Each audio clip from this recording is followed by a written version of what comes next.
Hello everyone, welcome back to your channel. आज हम NEET physics 2023 के कुछ क्वेश्चन डिस्कस करने वाले हैं इस वीडियो में। ओके, पहले आप क्वेश्चन स्क्रीन पे देख लीजिए, उसके बाद हम उसका सोल्यूशन करेंगे। Before starting the video I will request you please like, share and subscribe the channel to get more videos like this. Okay, then let's start. पहला क्वेश्चन आप देख लीजिए स्क्रीन पे। Pause the video and read the question carefully. ये हमारा first question है। इस question में जो बोला गया है कि एक सपोज एक पाथ है, इस पाथ का हाफ डिस्टेंस क्रॉस किया गया है v स्पीड के साथ। ओके, हाफ डिस्टेंस, सपोज ये पूरा डिस्टेंस है 2x, तो हाफ डिस्टेंस मतलब x डिस्टेंस क्रॉस किया गया है विद स्पीड v, एंड बाकी के जो रिमेनिंग हाफ डिस्टेंस है वो क्रॉस किया गया है विद स्पीड 2v। बाकी के जो रिमेनिंग डिस्टेंस है वो क्रॉस किया गया है विद स्पीड 2v। ओके, तो अभी हमें निकालना है कि एवरेज स्पीड कितना होगा। ओके, सो यहां से हम देख सकते हैं कि हाफ डिस्टेंस क्रॉस करने में स्पीड लगा है v, बाकी के हाफ डिस्टेंस क्रॉस करने में स्पीड लगा है 2v। एवरेज स्पीड का फॉर्मूला क्या होता है? एवरेज स्पीड का फॉर्मूला होता है total distance covered divided by total time. Okay, total distance covered divided by total time. Total distance covered हम देख रहे हैं, हमने एज्यूम कर लिया है 2x is the total distance which is covered. हमें टोटल टाइम निकालना है। फर्स्ट सेगमेंट से हम टाइम कैसे निकालेंगे? हमें पता है कि speed is equals to distance divided by time. तो हम फर्स्ट से कैसे हम टाइम निकालेंगे? फर्स्ट टाइम निकालने के लिए हमें करना है डिस्टेंस बाय स्पीड, तो हमें टाइम मिल जाएगा, राइट। तो हम पहले वाला जो टाइम निकालेंगे वो क्या है? Distance by speed. डिस्टेंस है x, स्पीड कितना होगा? v। सेकेंड पोर्शन का जो टाइम है वो क्या है? डिस्टेंस कवर्ड x, स्पीड कितना है? 2v।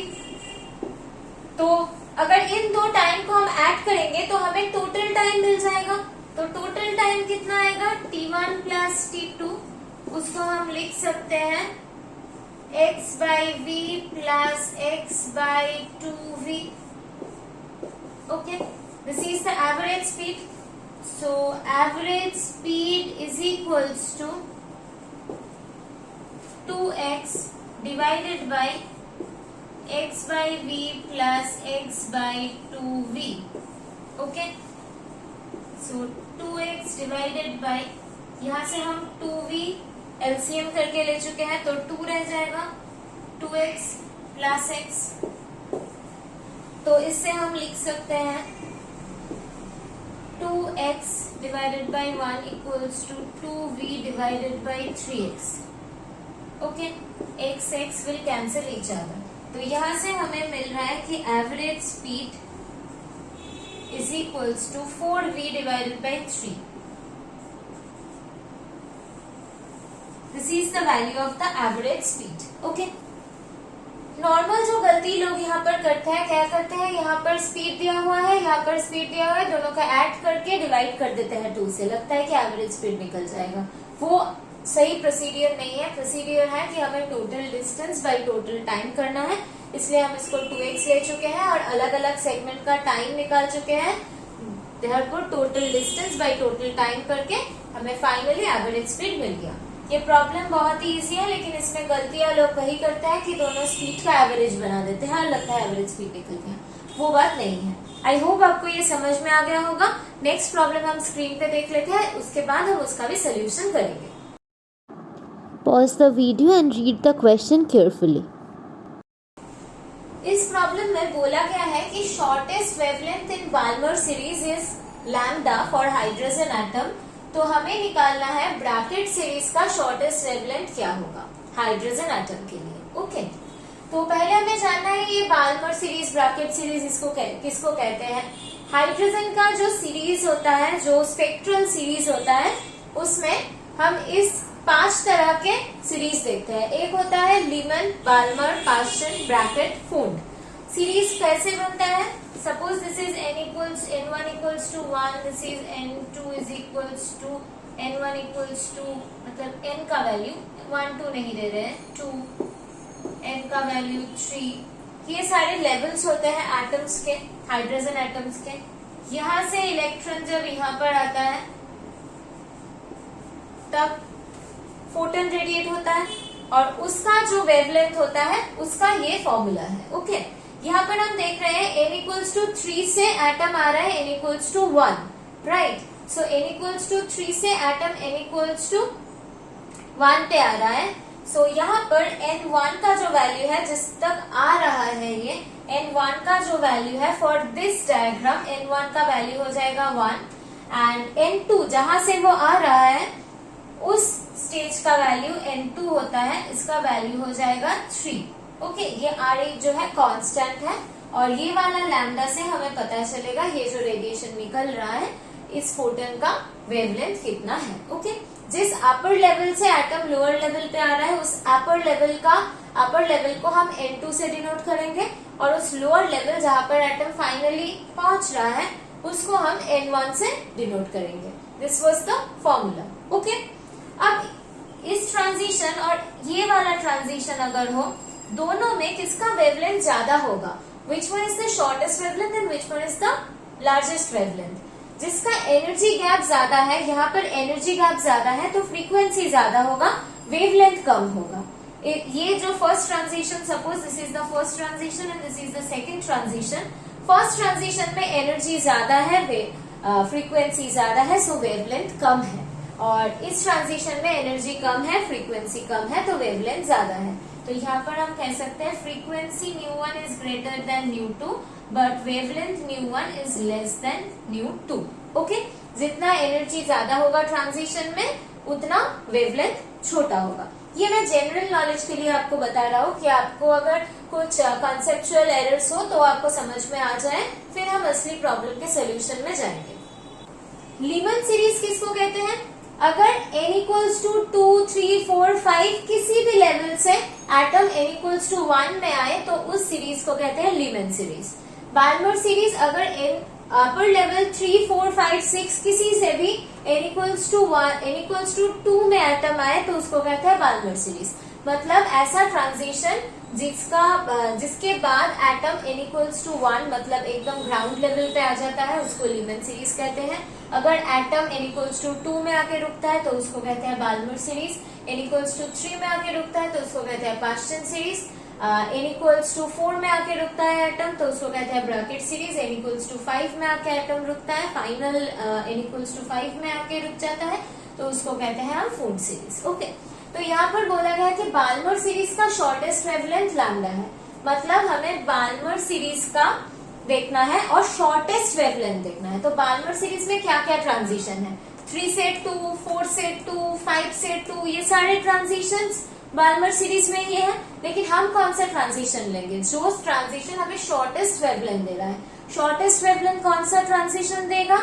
शॉर्टेस्ट वेवलेंथ हमें देगा सबसे बड़ा वाला ट्रांजिशन। जितना बड़ा एनर्जी गैप ज्यादा होगा वेवलेंथ उतना कम होगा। तो n2 का हाईएस्ट वैल्यू क्या हो सकता है? इंफिनिटी हो सकता है। ये सारे ट्रांजिशन के हाईएस्ट वैल्यू इंफिनिटी ही हो सकते हैं। तो n इक्वल्स टू इंफिनिटी से n इक्वल्स टू 2 पे जो एटम आएगा उसमें जो ट्रांजिशन होगा उसका एनर्जी सबसे ज्यादा होगा, मतलब उसका वेवलेंथ भी शॉर्टेस्ट होगा। तो हमें कौन सा ट्रांजिशन बोला गया है यहाँ पर? n इक्वल्स टू 2 इंफिनिटी से n इक्वल्स टू 1 2 तक, ये वाला जो ट्रांजिशन है इसका वेवलेंथ हमें दिया गया है लैम्डा। तो ये ट्रांजिशन को हम इस इक्वेशन में पुट करेंगे। 1 बाय लैम्डा, लैम्डा s लिख रहे हैं s, और बाल्मर सीरीज के लिए है तो bl लिख रहे हैं, ठीक है, बाल्मर सीरीज का शॉर्टेस्ट वेवलेंथ ये वाला।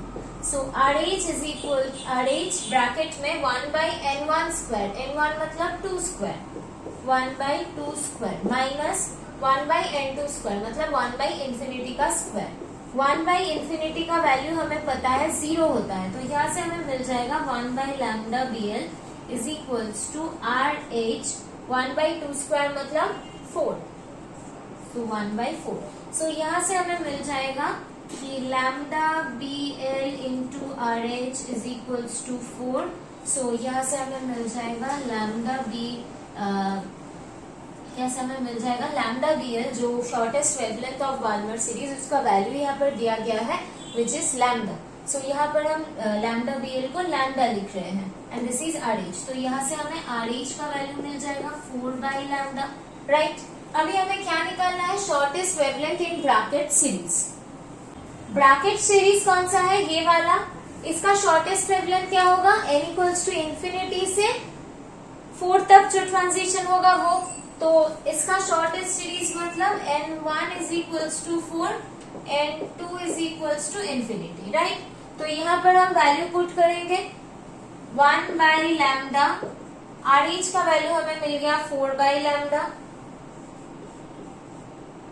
ओके।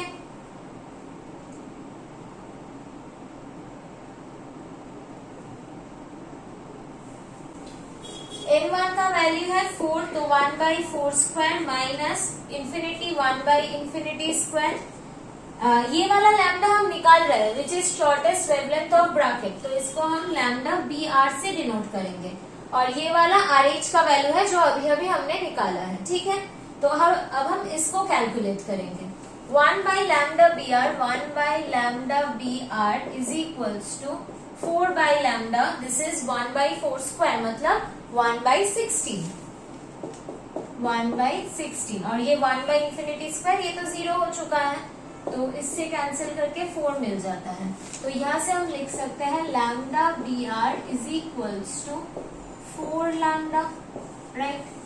तो हमें बोला गया था कि shortest wavelength in Balmer series is lambda, हमें निकालना है shortest wavelength in Brackett series. हमने निकाला कि shortest wavelength in Brackett series is 4 lambda, this is our correct answer. I hope आपको ये प्रोसेस समझ में आया होगा। ये जो इक्वेशन है ट्रांजिशन के, ये तो हम सबको पता ही है, ये ट्रांजिशन हम सबको पता रहता है। और ये सारी चीज हमें पता होने चाहिए कि कौन कौन सीरीज में क्या क्या ट्रांजिशन पॉसिबल है। यहाँ पर जो सबसे इम्पोर्टेंट है वो है कि शॉर्टेस्ट वेवलेंथ का कौन सा ट्रांजिशन में हमें मिलेगा। जितना लॉन्ग ट्रांजिशन होगा, जितना ज्यादा एनर्जी वाला ट्रांजिशन होगा, वेवलेंथ उतना कम होगा। ये चीज भी हमें इस प्रॉब्लम को सॉल्व करने के लिए ध्यान में रखना चाहिए। आई होप आपको समझ में आ गया होगा। Please like, share and subscribe the channel. कोई भी डाउट हो तो आप कमेंट सेक्शन में बोल सकते हैं, हम उसका सोल्यूशन करने की कोशिश करेंगे, ओके। सो आज इस वीडियो में इतना ही, नेक्स्ट वीडियो में मिलते हैं। Thank you everyone.